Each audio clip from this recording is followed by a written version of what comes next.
Hello students. आज हम लोग एक नया अकाउंटिंग स्टैंडर्ड स्टार्ट करेंगे। Accounting standard 10 is accounting PPE, property plant and equipment, short form में पीपीई कहते हैं, जिसको कि हम लोग आज तक फिक्स्ड एसेट कहते आए थे। Tangible fixed asset, specially intangible fixed asset के बारे में हम लोग यहाँ बात नहीं करेंगे, क्योंकि इनटेंजिबल एसेट एक सेपरेट अकाउंटिंग स्टैंडर्ड में कवर्ड है, अकाउंटिंग स्टैंडर्ड 26, जो कि यहाँ पे हम लोग को नहीं पढ़ना है। ओके, तो हम लोग को पढ़ना है अकाउंटिंग स्टैंडर्ड 10। अकाउंटिंग स्टैंडर्ड 10 क्या है? Property plant and equipment. Although नाम is only property plant and equipment, but it cover almost all the fixed asset, है ना। किसी भी टाइप का fixed asset, for example motor vehicle यहाँ नहीं लिखा है, बट वो भी कवर्ड होगा। सो नाम प्रॉपर्टी प्लांट एंड इक्विपमेंट है, but all fixed assets are covered under this accounting standard. So we are talking about tangible fixed asset here, जो अभी तक हम लोग पढ़ते आए थे। टेंजिबल फिक्स्ड एसेट टर्म अब उसको रिप्लेस कर दिया प्रॉपर्टी प्लांट एंड इक्विपमेंट के नाम से। नाउ अगर आप किसी भी बिजनेस का, किसी भी कंपनी का, किसी भी एंटरप्राइज का बैलेंस शीट अगर आप देखते हो, तो बैलेंस शीट में जो टोटल एसेट है, ओके, टोटल एसेट में ऑलमोस्ट 50% और इवन मोर देन 50% जो एसेट होगा ना, वो फिक्स्ड एसेट होगा। नाउ कुछ इंडस्ट्री ऐसा होता है जिसमें फिक्स्ड एसेट का परसेंटेज इससे भी ज्यादा होता है। 60%, 65% of the total asset is fixed asset. Like oil refinery में चले जाओ, या फिर केमिकल इंडस्ट्री में चले जाओ, या आयरन एंड स्टील फैक्ट्री में चले जाओ, तो वहां पे जो इन्वेस्टमेंट है वो 60% इन्वेस्टमेंट, 65% इन्वेस्टमेंट जो कंपनी करती है वो फिक्स्ड एसेट में करती है। नाउ जब किसी आइटम ऑफ फाइनेंशियल स्टेटमेंट का कंट्रीब्यूशन या उसका प्रपोर्शन इतना ज्यादा होगा, which is more than 50%, then it becomes very important for the financial statement, है ना। फाइनेंशियल स्टेटमेंट के लिए ये बहुत इंपॉर्टेंट हो जाता है कि वो अपने यूजर्स को इससे रिलेटेड, इस आइटम से रिलेटेड, पीपीई से रिलेटेड मैक्सिमम इंफॉर्मेशन अवेलेबल कराए, in respect of investment and in respect of change in investment, है ना। So that the user know कि पीपीई में इन्वेस्टमेंट कितना हुआ है, कितने क्लासेस ऑफ पीपीई हैं एक बिजनेस, इस कंपनी में, और उनमें अगर कोई उनके वैल्यूएशन में या वैल्यू में चेंज आया है तो कितना चेंज आया है, किस कारण से चेंज आया है। ये सारे इंफॉर्मेशन यूजर को प्रेजेंट कराना बहुत इंपॉर्टेंट हो जाता है, क्योंकि टोटल एसेट्स का 50 to 60% सिर्फ पीपीई अगर अगर है तो, और नॉर्मली होता ही है, ठीक है। इसलिए ये बहुत important item of financial statement है। नाउ अकाउंटिंग स्टैंडर्ड 10 जो है वो क्या बताता है? सो अगर हम कहें कि अकाउंटिंग स्टैंडर्ड 10 का ऑब्जेक्टिव क्या है, objective of AS 10। So accounting standard 10 का ऑब्जेक्टिव है, पहला, और to prescribe the accounting treatment of PPE and its disclosure, है ना। पीपीई से अकाउंट से रिलेटेड अकाउंटिंग ट्रीटमेंट, पीपीई का अकाउंटिंग ट्रीटमेंट और उसका डिस्क्लोजर से रिलेटेड इंफॉर्मेशन प्रोवाइड करना इन द फाइनेंशियल स्टेटमेंट, ये इस अकाउंटिंग स्टैंडर्ड का ऑब्जेक्टिव है। सो बेसिकली हम इस अकाउंटिंग स्टैंडर्ड में क्या सीखेंगे? अकाउंटिंग ऑफ पीपीई कैसे करना है। सो व्हेन वी से अकाउंटिंग ऑफ पीपीई, है ना, व्हेन वी से accounting of PPE, we are talking about four things. पहला, रिकॉग्निशन, रिकॉग्निशन ऑफ पीपीई, यानी कब रिकॉग्नाइज करेंगे। मेजरमेंट ऑफ पीपीई, यहाँ पे दो पार्ट में होगा, इनिशियल एंड सब्सिक्वेंट, मतलब जब फर्स्ट टाइम रिकॉग्नाइज कर रहे हैं तब, और बैलेंस शीट डेट को किस तरह से उसका वैल्यू मेजर करेंगे। मेजरमेंट मीन्स वैल्यूएशन, वैल्यू किस तरह से अराइव होगा। थर्ड, उससे रिलेटेड डिप्रिसिएशन के बारे में पढ़ेंगे हम लोग, और ये बताता है उससे रिलेटेड डेप्रिसिएशन, और उससे रिलेटेड अगर इम्पेयरमेंट कुछ है तो इम्पेयरमेंट ऑफ एसेट ना। सो when we say accounting of PPE, we are talking about these four things. Okay, recognition, कब PPE को recognize करना है। recognition, by recognition we means recording in words and value, है ना। कब PPE को आप अपने बुक्स में एज एन एसेट रिकॉग्नाइज कर सकते हैं, कब किस वैल्यू पे रिकॉग्नाइज करना है, is covered under measurement part. So जब मेजरमेंट पढ़ेंगे तो हम पढ़ेंगे हम लोग कि उसका वैल्यू क्या होगा, वैल्यू कैसे निकालते हैं, क्या क्या कॉस्ट का एलिमेंट है पीपीई का, उसके बारे में पढ़ेंगे। उससे रिलेटेड डिप्रिसिएशन के रिस्पेक्ट में क्या क्या गाइडलाइंस अकाउंटिंग स्टैंडर्ड ने दिया है वो हम लोग पढ़ेंगे। और अगर इम्पेयरमेंट होता है तो इम्पेयरमेंट के बारे में भी पढ़ेंगे।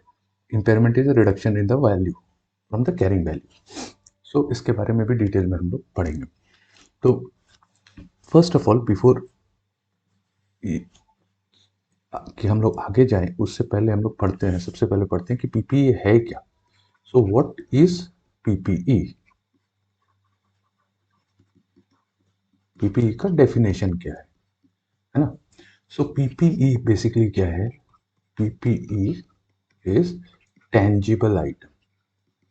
नाउ टेंजिबल आइटम क्या है ये हमें पता है, जिसको हम देख सकते हैं, छू सकते हैं, है ना। Tangible items, tangible items held by a business, है ना। Tangible item held by A business for a use in production and supply of goods oblique services. ठीक है, ये हो गया फर्स्ट। तो एनी टेंजिबल आइटम जिसको कि आप यूज कर रहे हैं अपने प्रोडक्शन और सप्लाई ऑफ गुड्स और सर्विसेज के लिए कैन बी पीपीई। बट उसके साथ साथ अच्छा एक, तो ये हो गया जिसको आप यूज कर रहे हैं प्रोडक्शन और supply of goods and services के लिए, या फिर आपको उसको यूज कर रहे हैं रेंटल पर्पस के लिए, रेंटल पर्पस, और या फिर आप उसे यूज कर रहे हैं फॉर एडमिनिस्ट्रेटिव पर्पस। ओके, तो ये उसका यूज हो गया, ये हो गया कंडीशन नंबर 1। सो condition 1, so any tangible item जो कि ये कंडीशन इन तीनों में से किसी एक कंडीशन को सेटिस्फाई करता है can be A PPE. But उसके साथ साथ एक कंडीशन नंबर 2 है, वो क्या कहता है, it should be used for more then 2 years, है ना। 2 साल से ज्यादा यूज होना चाहिए, 2 साल के लिए, sorry, more not 2 years, 1 year, it can be use for more than 1 year। 1 साल से ज्यादा पीरियड के लिए आप उसे यूज कर रहे हो। अगर 1 साल के कम के लिए कर रहे हो तो फिर वो पीपीई नहीं हो गया। टेंजिबल आइटम तो हो सकता है ना, वो पीपीई नहीं हो करके वो इन्वेंट्री हो जाएगा, लाइक स्पेयर पार्ट्स और ये सारी चीजें। तो फर्स्ट ऑफ ऑल पीपीई का डेफिनेशन क्या कहता है, अकाउंटिंग स्टैंडर्ड में पीपीई को क्या डिफाइन किया गया है, tangible item which are held by the business for use in production और supply of goods and services, like machine, vehicle, ये सारी चीजें, है ना, फैक्ट्री बिल्डिंग, ये सारी चीजें आपको आप यूज कर रहे हो फॉर द प्रोडक्शन और supply of goods and services. Then कह रहा है कि अगर आपका रेंटल का बिजनेस है तो आप अगर बिल्डिंग को रेंट पे देने के लिए रख रहे हो तो वो भी आपके लिए पीपीई है। सो आप उससे रेंट कमाना चाहते हो तो भी वो पीपीई है। तीसरा पॉइंट है एडमिनिस्ट्रेटिव पर्पस। सो जब हम एडमिनिस्ट्रेटिव पर्पस के लिए कह रहे हैं तो यहाँ पे ये जरूरी नहीं है कि वो डायरेक्टली प्रोडक्शन या supply of goods and services में आपको हेल्प करे, बट बिजनेस पर्पस के लिए वो है। दैट मीन्स, सो फैक्ट्री में अगर मशीन है तो वो तो पीपीई है ही, ऑफिस में उसके साथ साथ हेड ऑफिस भी है जो कि बिजनेस पर्पस के लिए है, और वहाँ पे फाइनेंस एंड अकाउंटिंग डिपार्टमेंट है, और वहाँ पे एचआर डिपार्टमेंट है, या फिर सेल्स का डिपार्टमेंट है। इन सारे डिपार्टमेंट में भी वैसे टेंजिबल आइटम जो कि 1 साल से ज़्यादा पीरियड के लिए आप यूज़ करोगे वो भी पीपीई के डेफिनेशन में कवर्ड होता है। ठीक है, तो जो डायरेक्टली यूज होता है उसको तो आपने कवर कर लिया यहाँ पे कि यूज इन प्रोडक्शन, ठीक है, और रेंटल के लिए अगर आप यूज कर रहे हो तो कर रहे हो। एडमिनिस्ट्रेटिव पर्पस में डेफिनेशन को ब्रॉडर सेंस में यूज किया गया है, ये वर्ड को एडमिनिस्ट्रेटिव वर्ड के लिए, this means it is used for wider sense of the business purpose. Business में जो बाकी एरिया है जो कि इनडायरेक्टली कंट्रीब्यूट कर रहे हैं बिजनेस को, वहां भी अगर किसी टेंजिबल आइटम में ये कैरेक्टरिस्टिक्स है कि वो 1 साल से ज़्यादा भी यूज होता है और उसको एडमिनिस्ट्रेटिव पर्पस के लिए आप यूज कर रहे हैं, तो वो भी पीपीई के डेफिनेशन में आता है और वो पीपीई कहलाता है। उसी तरह से बहुत सारे ऐसे एसेट भी कंपनी को बनाने पड़ सकते हैं जो कि आपको डायरेक्टली फर्स्ट कंडीशन में वो सेट नहीं होता। है ना। फॉर एग्जाम्पल आपका एक केमिकल प्लांट है या फिर आप बेवरेजेस इंडस्ट्री से बिलोंग करते हो, ओके, जहाँ पे पानी का बहुत ज़्यादा कंजम्पशन है और आपके आपके प्रोडक्शन प्रोसेस में बहुत ज़्यादा वेस्ट वाटर जनरेट होता है, या फिर केमिकल फैक्ट्री है जहाँ पे वेस्ट केमिकल जनरेट होता है। नाउ आप जो फैक्ट्री या बिजनेस जो चला रहे हो वो आप सोसाइटी में ऑपरेट करते हो, so it is irresponsible of you to dispose of the waste back to the society. आप अपने समाज में वापस उस सोसाइटी में वेस्ट को फेंक नहीं सकते, तो गवर्नमेंट उसके लिए रेगुलेशंस बनाती है कि आप उस वेस्ट को ट्रीट करो और उसके बाद उसको आप नज़दीकी नदी नदी में या कहीं और डिस्पोज ऑफ करो, सो दैट जो एक तो इन्वायरमेंट उससे इफेक्ट ना हो, और दूसरा है जो सोसाइटी में आप ऑपरेट कर रहे हो वो सोसाइटी भी उससे नेगेटिवली इम्पैक्ट ना हो, है ना। तो आप देखोगे किसी भी फैक्ट्री में जाओगे तो वाटर ट्रीटमेंट प्लांट होता है, केमिकल फैक्ट्री में जाओगे तो वेस्ट रिकवरी प्लांट होता है, केमिकल ट्रीटमेंट प्लांट होता है। ये सारे plant although directly production directly business को इफेक्ट नहीं करते in to generate economic activity, but अगर ये नहीं होंगे तो आपके बाकी जो टेंजिबल आइटम, जो मशीन आपने आपने आप यूज कर रहे हो प्रोडक्शन के लिए या सेल के लिए, supply of goods and services के लिए, वो अपना काम पूरा नहीं कर पाएंगे। तो ऐसे एसेट को भी, ऐसे टेंजिबल आइटम्स को भी जो कि पीपीई के डेफिनेशन को कवर करते हैं, उनको हम पीपीई ट्रीट करेंगे। तो ये कहना कि सिर्फ यूज्ड इन प्रोडक्शन और supply of goods and services नहीं है इसलिए हम उसे पीपीई नहीं मानेंगे, ऐसा नहीं है। सो एस कहता है कि अगर वो एडमिनिस्ट्रेटिव पर्पस के लिए हो रहा है तो भी पीपीई हो सकता है, प्रोवाइडेड उसका कैरेक्टरिस्टिक्स होना चाहिए पीपीई का। और अगर आप कुछ इन्वायरमेंटल प्रोटेक्शन के लिए भी कुछ इन्वेस्टमेंट कर रहे हो, लॉन्ग टर्म इन्वेस्टमेंट कर रहे हो, तो वो भी पीपीई के कैटेगरी में आता है। Okay, so this is the definition of PPE. Now उसके बाद आता है कि ये अकाउंटिंग स्टैंडर्ड कहाँ कहाँ एप्लीकेबल है। तो अकाउंटिंग स्टैंडर्ड 10 जो है वो पीपीई के लिए तो एप्लीकेबल है, लेकिन इसमें सर्टेन एक्सेप्शन है। ओके, सो पहला एक्सेप्शन क्या कहता है, दैट मीन्स एक्सेप्शन है मीन्स अकाउंटिंग स्टैंडर्ड 10 अप्लाई नहीं होगा इन एसेट्स के रिस्पेक्ट में। First is biological asset used in agriculture activity, bracket में एक्सेप्ट बियरर प्लांट। सो बियरर प्लांट में एप्लीकेबल होगा AS10, but other biological asset में एप्लीकेबल नहीं होगा। इसको अभी हम लोग डिटेल में देखेंगे। दूसरा पार्ट है वेस्टिंग एसेट, इसके रिस्पेक्ट में भी अकाउंटिंग स्टैंडर्ड 10 नहीं एप्लीकेबल होगा। AS10 PPE not applicable. Okay, similarly कुछ ऐसे एसेट हो सकते हैं जिनके रिस्पेक्ट में सेपरेट अकाउंटिंग स्टैंडर्ड ऑलरेडी है और वो अकाउंटिंग स्टैंडर्ड उससे रिलेटेड गाइडलाइंस प्रोवाइड करता है। इन दैट केस वैसे एसेट के रिस्पेक्ट में भी PP accounting standard 10 fully apply नहीं होगा। जैसे कि अकाउंटिंग स्टैंडर्ड 19 है लीज एसेट के रिस्पेक्ट में। ओके, सो एसेट अंडर लीज, जब कोई आप एसेट को लीज में एक्वायर करते हो तो उसके लिए अकाउंटिंग स्टैंडर्ड 19 है, जो कि मेजरमेंट और रिकॉग्निशन क्राइटेरिया डिफाइन करता है लीज एसेट्स के respect.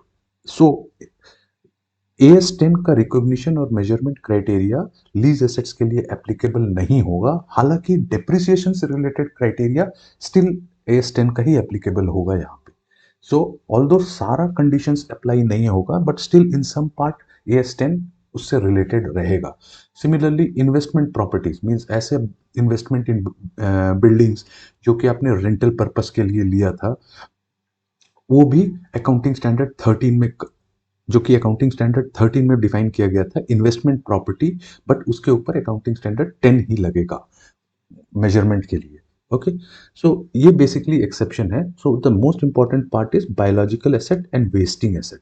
Now first of all देखते हैं कि बायोलॉजिकल एसेट क्या है। Now biological asset, biological asset, so यहाँ क्या कह रहा है, biological asset used in agriculture activity except bearer plant. So biological asset क्या है, biological asset means living animal and plant.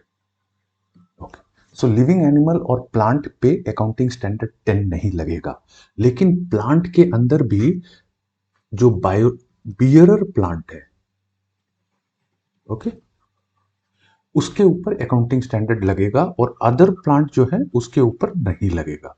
तो प्लांट को दो पार्ट में डिवाइड कर दिया हम लोगों ने कि बियर एएस ने डिवाइड कर दिया दो पार्ट में कि bearer plant and other plant.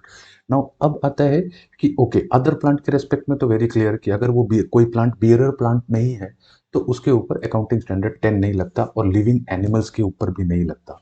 सो ये हो गया बायोलॉजिकल एसेट। बायोलॉजिकल एसेट क्या है? Living animal and plants is biological asset. Now biological asset में जो लिविंग एनिमल है उस पे अकाउंटिंग स्टैंडर्ड 10 नहीं लगता। जो प्लांट है उसके रिस्पेक्ट में अगर बियरर प्लांट है तो अकाउंटिंग स्टैंडर्ड 10 लगेगा, ठीक है, इसके रिस्पेक्ट में अकाउंटिंग स्टैंडर्ड 10 लगेगा, लेकिन इसके लिए अकाउंटिंग स्टैंडर्ड 10 नहीं लगेगा। तो बियरर प्लांट क्या है ये भी एएस डिफाइन करता है, इसके लिए एक सेपरेट अकाउंटिंग स्टैंडर्ड भी है। आईएफआरएस तो है ही, अकाउंटिंग स्टैंडर्ड भी अंडर प्रोसेस है। सो एएस 10 डिफाइन करता है बियरर प्लांट क्या है। बियरर प्लांट कहता है एएस कि वैसा प्लांट जो कि तीन क्राइटेरिया को सेटिस्फाई करता है। पहला condition, the plant is used for production और सप्लाई ऑफ एग्रीकल्चर प्रोड्यूस। ये हो गया, ये फर्स्ट कंडीशन हो गया। The plant is used for agriculture, is used for the production और supply of agriculture produce.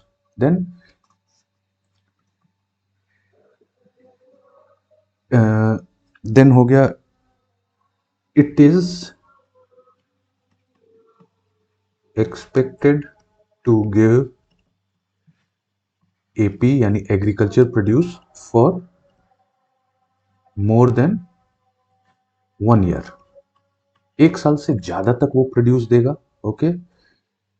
And third is, it is less, it is not less बोलेंगे, it is not likely, okay. So it is not likely to be sold as AP, agriculture produce. It is not likely to be sold as agriculture produce means plant itself. So यहाँ पे हम लोग plant की बात करें, it means plant की बात। तो अभी इस पॉइंट को एक एक करके देखते हैं।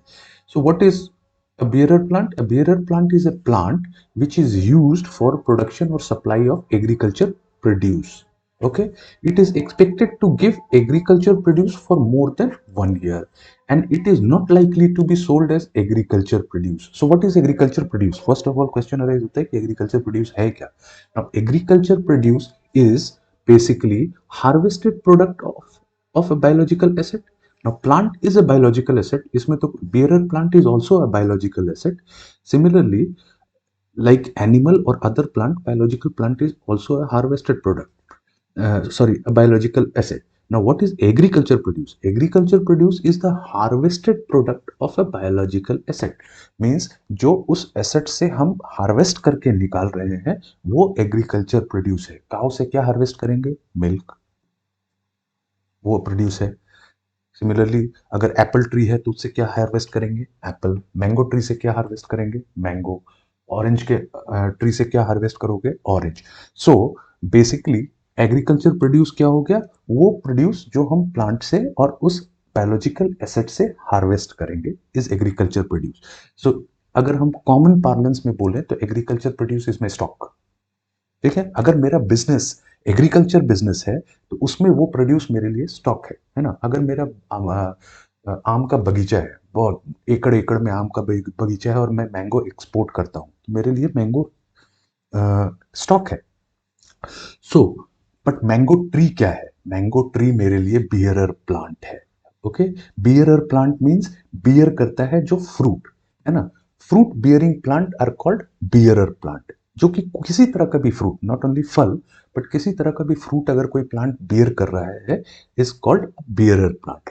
सो इट, अब आप विजुअलाइज करो एक मैंगो ट्री या एक Apple tree, Why do we plant an apple tree or a mango tree?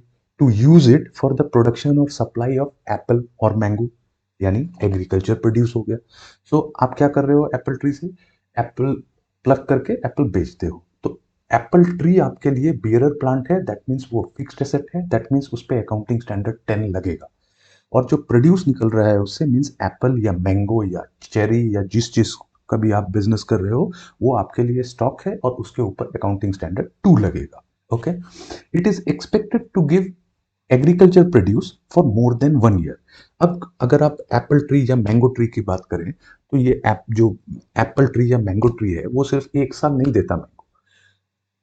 किसी भी ट्री का एक जेस्टेशन पीरियड होता है. So first year itself it will not give you fruit. ठीक है. फर्स्ट ईयर में तो फ्रूट नहीं देगा, हो सकता है किसी का 2 साल हो, किसी का 3 साल हो. लेकिन उसके बाद जब वो फ्रूट देना शुरू करेगा तो ऐसा नहीं है कि वो सिर्फ 1 साल फ्रूट देगा उसके बाद फ्रूट नहीं देगा. वो बहुत लंबे समय तक आपको फ्रूट देगा. और जनरली हर पेड़, हर बियरर प्लांट का एक एक्सपेक्टेड लाइफ होता है. तो वो 20 साल या 25 साल आपको लेट से एज्यूम करते हैं. अगर आप गूगल करोगे तो आपको पता भी चल जाएगा कि एक एप्पल ट्री कितने दिन तक फ्रूट देता है. तो मे बी एप्पल ट्री 20 साल तक आपको फ्रूट देगा. दैट मीन्स 1 साल से ज्यादा पीरियड के लिए वो आपको एग्रीकल्चर प्रोड्यूस दे रहा है. सो वो plant first of all it should be used for agriculture, for the production और supply of agriculture produce. Plus वो जो एग्रीकल्चर प्रोड्यूस मुझे मिल रहा है वहां से वो सिर्फ 1 साल के लिए नहीं होना चाहिए, लंबे समय के लिए होना चाहिए. And similarly it is not likely to be sold at agriculture produce. Means जो प्लांट है एप्पल ट्री या फिर मैंगो ट्री उसको आप एज एग्रीकल्चर प्रोड्यूस कभी भी सेल नहीं करोगे. हाँ, सेल कर सकते हो. फॉर एग्जाम्पल एक मैंगो ट्री है या एक एप्पल ट्री है जिसका लाइफ है 25 साल. मीन्स वो जब फर्स्ट ईयर जब वो फ्रूट देगा उसके बाद वो 25 साल तक लगातार आपको फ्रूट देता रहेगा. लेकिन आफ्टर 25 ईयर्स वो प्लांट की फर्टिलिटी खत्म हो जाएगी और वो उसमें फ्रूट्स अब नहीं निकलेंगे.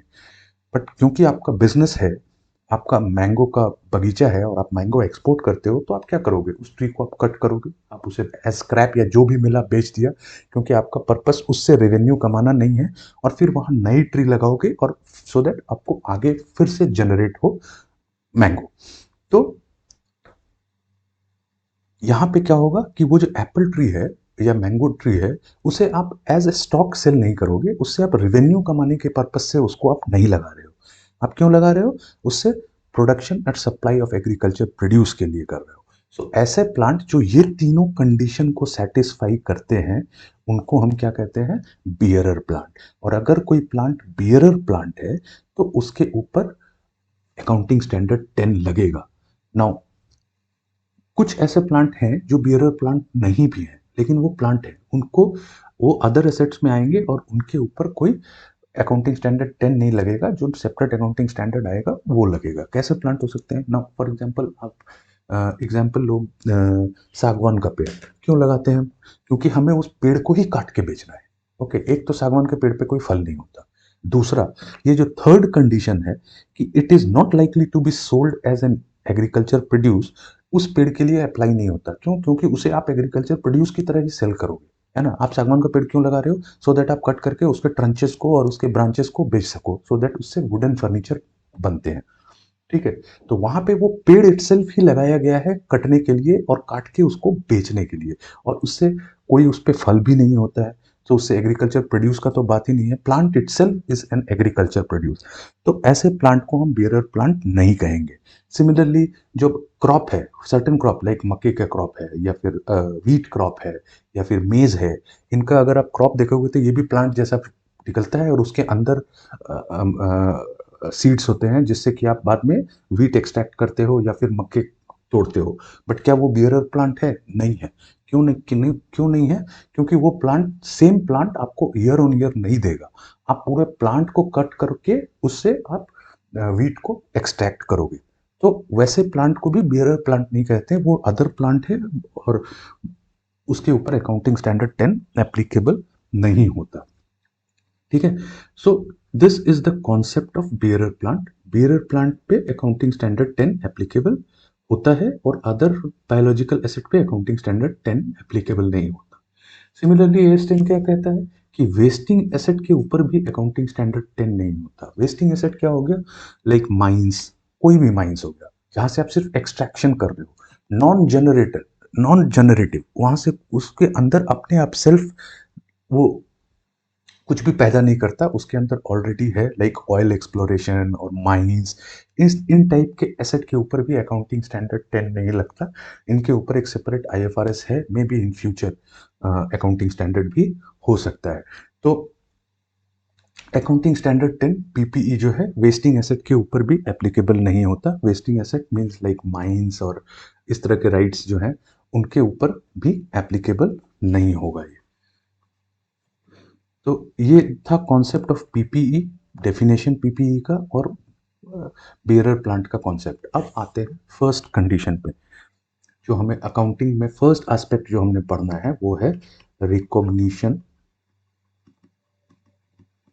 और पीपीई। नाउ पीपीई क्या है वो तो हमें पता चल गया। नाउ पीपीई को कब हम एज एन एसेट रिकॉग्नाइज करेंगे? ओके, आपने स्पेंड किया, एक्सपेंस किया, वो एक्सपेंस पीपीई ही होगा। आपने डिसाइड कर लिया कि वो टैंजिबल आइटम है, वो पीपीई का डेफिनेशन मेट कर रहा है। नाउ अब उसे आपको रिकॉग्नाइज करना है बुक्स में। जब हम कहते हैं कि रिकॉग्निशन करना है, we mean recognition in word and in value. Okay, so value part भी हम लोग देखेंगे, बट रिकॉग्निशन क्राइटेरिया क्या होगा? तो जो framework of accounting financial statement है वो सिंपल कहता है कि किसी भी एसेट्स को रिकॉग्नाइज करने के लिए दो ही कंडीशन है। जब भी कोई एक्सपेंस ये दो कंडीशन को मीट करेगा तब उसे हम एज एन एसेट रिकॉग्नाइज करेंगे। वो क्या है? It is probable that the future economic benefit, FEB, future economic benefit related to the item will flow to the enterprise, है ना? बिजनेस को उससे होने वाला बेनिफिट फ्लो करेगा, प्रोबेबल है। And second, it's cost can be measured reliably. Okay, और ये दो कंडीशन है। अभी इस कंडीशन को समझते हैं। सो यूनिवर्सल प्रिंसिपल है किसी भी एसेट के रिकॉग्निशन का कि it the economic benefit generated from that item should flow to the enterprise. Now आपने स्पेंड कर दिया एंड, और नहीं है, and its cost can be measured reliably. Okay, so जब भी आप कोई एक्सपेंस कर रहे हो पीपीई पे, तो उस पे ये क्राइटेरिया रिकॉग्नाइज करना है। ओके, ये क्राइटेरिया दोनों टेस्ट करना है। अगर वो एक्सपेंस मीट करता है ये क्राइटेरिया तो आप उसको रिकॉग्नाइज कर सकते हो पीपीई और उसमें ऐड कर सकते हो। Now what does this mean? This means कि अगर आपने कोई स्पेंड किया और वो एक क्राइटेरिया मीट करता है, देन व्हाट? फॉर एग्जांपल, आपने जो स्पेंड किया उससे जो फ्यूचर इकोनॉमिक बेनिफिट है वो फ्लो नहीं करता एंटरप्राइज को, ऐसा कोई एक्सपेंस नहीं होता। आप जो भी बिजनेस एक्सपेंस कर रहा है उससे उससे कुछ ना कुछ फ्यूचर इकोनॉमिक बेनिफिट अराइज होता है। बट पीपीई क्यों कहा जाएगा? क्योंकि जो फ्यूचर इकोनॉमिक बेनिफिट अराइज होगा वो more than one accounting year के लिए होगा, क्योंकि आप पीपीई की बात कर रहे हैं। अगर आपको उस एक्सपेंस से अराइज होने वाला इकोनॉमिक बेनिफिट सिर्फ एक रिस्ट्रिक्टेड पीरियड के लिए है, 1 मंथ, 6 मंथ और 1 ईयर के लिए है, देन वो आइटम ऑफ पीएनएल है, उसको तब आपको पीएनएल में ले जाना है। अब आप चाहे वो इनकम हो चाहे वो एक्सपेंस हो, अगर उससे रिलेटेड पीपीई आपने कोई टेंजिबल आइटम पे एक्सपेंस कर दिया, लेकिन आप देख रहे हो कि उसका जो फ्यूचर इकोनॉमिक बेनिफिट है वो 1 साल से ज़्यादा नहीं है, then it is repair and maintenance expenses और उसको हम पीएनएल में चार्ज करते हैं। सिमिलरली, आपने कोई एक्सपेंस कर दिया जो कि फर्स्ट क्राइटेरिया को तो मीट करता है लेकिन सेकंड क्राइटेरिया को मीट नहीं करता, मींस उसका कॉस्ट ही मेजर नहीं कर सकते। जब आप कॉस्ट उसका मेजर, व्हेन वी से मेजर रिलायबली, देन मींस एक तो या तो आपको एक्चुअल कॉस्ट पता होना चाहिए या फिर कोई एस्टिमेट पता होना चाहिए। नाउ आप एस्टिमेट भी नहीं लगा सकते अगर कॉस्ट का, देन क्या करेंगे? तो सिंपल है, ऐसे आइटम्स का हम क्या करते हैं, ऐसे आइटम्स को हम सिर्फ डिस्क्लोज करते हैं। ठीक है ना? सो अगर वो इकोनॉमिक बेनिफिट तो हर आइटम ऑफ एक्सपेंस आपको देता है, लेकिन अगर वो इकोनॉमिक बेनिफिट 1 साल से ज़्यादा का है, then it is to be capitalised.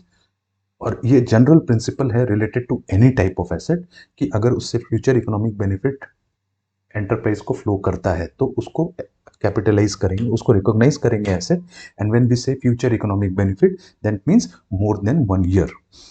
और अगर उसका कॉस्ट मेजर नहीं कर सकते रिलायबली, देन क्या, देन तो रिकॉर्ड ही नहीं कर सकते। जब कॉस्ट ही नहीं है तो रिकॉर्ड क्या करेंगे?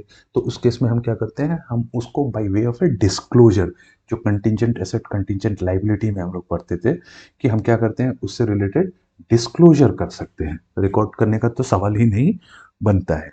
Okay, now in terms of recognition, इसलिए अब सर्टेन आइटम्स के बारे में ये रिकॉग्निशन से रिलेटेड हम पढ़ते हैं, हम लोग डिस्कस करेंगे, लाइक स्पेयर पार्ट्स, ओके, और बैकअप आइटम्स, है ना, या फिर इसको हम कहेंगे स्टैंड बाई इक्विपमेंट और हाउसकीपिंग और क्लीनिंग इक्विपमेंट। नाउ ये सारे आइटम्स में अगेन इनका अकाउंटिंग ट्रीटमेंट क्या होगा? Spare parts. Now spare parts generally क्या है, टेंजिबल आइटम है, इससे भी इकोनॉमिक बेनिफिट तो जनरेट हो रहा है ना, क्योंकि वो एसेट को यूज करने में हेल्प कर रहा है। बट अगर ये नॉर्मल स्पेयर पार्ट्स है, नॉर्मल रिपेयर एक्सपेंस है, तो इसको हम लोग एज अ पीएनएल आइटम इसको इन्वेंट्री में चार्ज करके पीएनएल में चार्ज करेंगे, ठीक है। लेकिन अगर स्पेयर पार्ट्स ऐसा है जो एक स्पेसिफिक एसेट के लिए है ना, एक रेस्पेक्टिव ओनली, वो स्पेयर पार्ट्स ओनली एक पर्टिकुलर मशीन में ही यूज हो सकता है, एक पर्टिकुलर इक्विपमेंट में ही यूज हो सकता है, वो जनरल स्पेयर पार्ट नहीं है। इन दैट केस उस स्पेयर पार्ट को हम लोग एज पीपीई ट्रीट करेंगे, और जो मदर मशीन है जिसके लिए वो लाया गया है, उस जिस तरह से उसको आप डिप्रिशिएट करोगे, उसी तरह से उतने ही साल में इसको भी आप डिप्रिशिएट करोगे। सिमिलरली स्टैंड बाई इक्विपमेंट क्या हो गया? लेट्स से आपने फैक्ट्री लगाया, और आप ऑल्दो आपको 24 आवर इलेक्ट्रिसिटी आपके फैक्ट्री में मिलता है, लेकिन आपने इवेंचुअलिटीज, किसी भी अनसर्टेनिटी को कवर अप करने के लिए आपने एक स्टैंड बाई अपने प्लांट की कैपेसिटी के हिसाब से डीजल एक जनरेटर सेट लगा के रखा है, क्योंकि यू डोंट नो, कभी भी अनसर्टेनिटी आ सकती है और पावर कट हो सकता है, तो उसको take care so that production does not stop. आपने एक स्टैंड बाई इक्विपमेंट रखा है, जनरेटर। हो सकता है आप उसे रोज यूज ना करो, है ना, लेकिन आप उसको, क्योंकि पीपीई का अगर वो डेफिनेशन को मीट करता है ना, that means more than 1 year, और it is used in the generation of economic activity like production और सेल, ये सारे कंडीशन को स्पेसिफाई मीट करता है, तो उसको हम एज फिक्स्ड एसेट यूज करेंगे। अदरवाइज अगेन उसको भी आप स्टैंड पीएनएल में चार्ज करोगे एज इन्वेंट्री। तो in terms of spare parts, stand by equipment और क्लीनिंग, हमें देखना है कि क्या वो पीपीई के डेफिनेशन और रिकॉग्निशन क्राइटेरिया को मीट कर रहा है या नहीं। अगर वो करता है तो then it will go as a PPE, otherwise वो पीएनएल में चार्ज हो जाएगा। सिमिलरली आप ये जो कॉस्ट इनकर कर रहे हो, जिसको आप मेजर करोगे, रिकॉग्नाइज करोगे, नॉट मेजर, रिकॉग्नाइज करोगे, ये कॉस्ट आप कब इनकर करते हो? एक, at the time of first initial period में, जब आप एसेट एक्वायर कर रहे हो, और दूसरा सब्सिक्वेंट पीरियड में। Okay, so initial period means asset को एक्वायर करने के टाइम पे जो भी कॉस्ट आप इनकर कर रहे हो, that is cost incur to bring the assets to its present location and condition as intended by the management. Management ने एक एक्सपेक्टेशन से इन्वेस्टमेंट किया है, वो एक्सपेक्टेशन तक पहुंचने में, उस एक्सपेक्टेशन के लिए अगर वो एसेट रेडी हो गया, उस पीरियड तक के कॉस्ट को हम लोग कैपिटलाइज करते हैं, पुट टू यूज जिसको कहते हैं। तो उस इनिशियल पीरियड में तो जो कॉस्ट इनकर हो रहा है उसको तो आप रिकॉग्नाइज करोगे ही करोगे। सब्सिक्वेंट पीरियड में भी जो कॉस्ट हो रहा है उसे भी रिकॉग्नाइज किया जा सकता है, प्रोवाइडेड, ओके, ये तीन सिचुएशन हो तभी। That means that subsequent expenditure means put to use होने के बाद भी जो एक्सपेंसेस हो रहा है उसको भी हम लोग एड बैक कर सकते हैं, एज एन एसेट ट्रीट कर सकते हैं, ना कि हम पीएनएल में उसको चार्ज करें। कब? When it increases the future economic benefit of the asset, है ना। Economic activity, future economic benefit जो जनरेट करेगा वो एसेट, उसमें इंक्रीज हो गया, है ना। सो आपने जो एसेट पे इन्वेस्ट किया सब्सिक्वेंटली, उसके कारण से उसका इकोनॉमिक एक्टिविटी जो जनरेट करने का कैपेसिटी था वो और बढ़ गया, सो उससे एडिशनल रेवेन्यू आपको मिलेगा। देन सब्सिक्वेंट एक्सपेंडिचर को आप एसेट के कॉस्ट में ऐड कर सकते हो। सिमिलरली सेकंड केस है, it is a replacement part of asset. And third is cost of major inspection. Now first part तो बहुत सिंपल है कि अगर उस एक्सपेंडिचर के बाद मेरे उस एसेट का इकोनॉमिक जनरेटिंग कैपेसिटी में इंक्रीज हो जाता है तो मैं उस कॉस्ट को एज एन एसेट रिकॉग्नाइज करूंगा। सेकंड कंडीशन क्या कहता है कि रिप्लेसमेंट ऑफ ए पार्ट और ए मेजर इंस्पेक्शन। नाउ ये दो कंडीशन है, ये दो कंडीशन बेसिकली कॉम्प्लेक्स एसेट्स के रिस्पेक्ट में अप्लाई होता है। कॉम्प्लेक्स एसेट्स क्या हुआ, वैसे एसेट जो कि दिखते तो एक एसेट है लेकिन उसके बहुत क्रूशियल कंपोनेंट्स हैं और वो अपने आप पे सेपरेट उनका यूजफुल लाइफ है। ओके, सो अगर एक एग्जांपल ले तो हम लोग एग्जांपल लेते हैं एयरक्राफ्ट का, एरोप्लेन, है ना। नाउ एरोप्लेन आप बुक्स में दिखा सकते हो एज सिंगल आइटम कि हमारे पास इतने नंबर ऑफ एरोप्लेन्स है, एयर इंडिया दिखा सकती है या कोई भी major airlines number of aeroplanes उसका एक वैल्यू दिखा सकती है। बट नॉर्मली एरोप्लेन जो है उसके तीन चार कंपोनेंट होते हैं, सेपरेट कंपोनेंट, और उनका सेपरेट यूजफुल लाइफ होता है और उस पर सेपरेट रेट ऑफ डिप्रिसिएशन लगता है। ओके, सो पहला होगा body of an aeroplane, second होगा इंजन,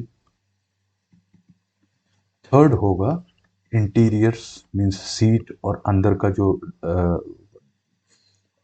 ये है डेकोरम है, एंड फोर्थ होगा इंस्पेक्शन। नाउ अब जो बॉडी है उसका एक यूजफुल लाइफ होगा, लेट्स से 15 ईयर्स। इंजन का यूजफुल लाइफ और ज़्यादा हो सकता है या कम हो सकता है। इंटीरियर्स जो है लाइक सीट्स एंड ऑल, अब अगर इंजन बॉडी 15 साल या 20 साल चलेगा तो सीट तो 20 साल तक नहीं चलेगा। इंजन 20 साल चल सकता है नो डाउट, लेकिन सीट तो 20 साल नहीं चलेगा। सिमिलरली क्योंकि ये पब्लिक सेफ्टी का मैटर है, लाइक एसेट लाइक एयरक्राफ्ट और शिप हो गया, या फिर ब्लास्ट फर्नेस होता है इंडस्ट्री में जो जो कि यूज़ किया जाता है स्टील को मेल्ट करने के लिए या फिर हेवी मेटल को मेल्ट करने के लिए, जो चूल्हा है क्या ब्लास्ट फर्नेस है। ऐसे एसेट्स क्योंकि ये सेफ्टी और सिक्योरिटी के पॉइंट ऑफ व्यू से बहुत इंपॉर्टेंट है, तो गवर्नमेंट गाइडलाइंस है कि at a regular interval of time इनका इंस्पेक्शन होना चाहिए ना। वो इंस्पेक्शन रेगुलर इंस्पेक्शन नहीं है जो कि इन हाउस टीम जाके कर देगी और लोकल इंजीनियर और लोकल टेक्नीशियन से आप कराओगे। इनके लिए एक्सपर्ट्स आते हैं और ये हैवी एक्सपर्ट्स होते हैं जो कि फॉर एग्जांपल अगर एरोप्लेन का आप इंस्पेक्शन है, let's say I don't know DG जो भी है government authority related to aeroplane के सेफ्टी से, वो डीजी कुछ भी होगा, वो कहती है कि एवरी 3 ईयर इंस्पेक्शन होना चाहिए। तो वो इंस्पेक्शन रोज का जो inspection anyways flight take off से पहले एक इंस्पेक्शन होता है, एवरी फ्लाइट के टेक ऑफ से पहले एक इंस्पेक्शन होगा।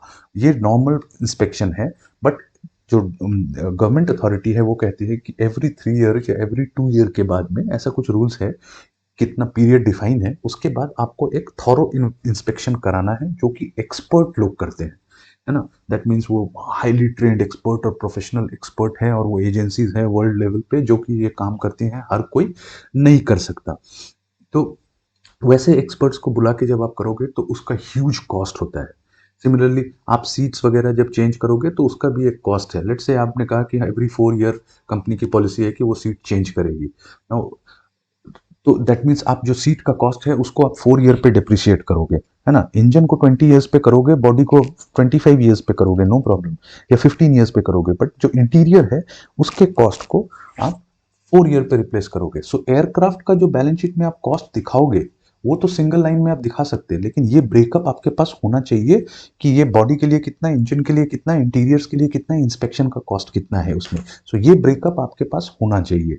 ओके, नाउ आप जब रिप्लेस करोगे इंटीरियर्स को तो नया कॉस्ट को आप ऐड करोगे और जो पुराना कॉस्ट बचा हुआ है रिटन डाउन वैल्यू उसको आप निकाल दोगे, मीन्स डी रिकॉग्नाइज करोगे।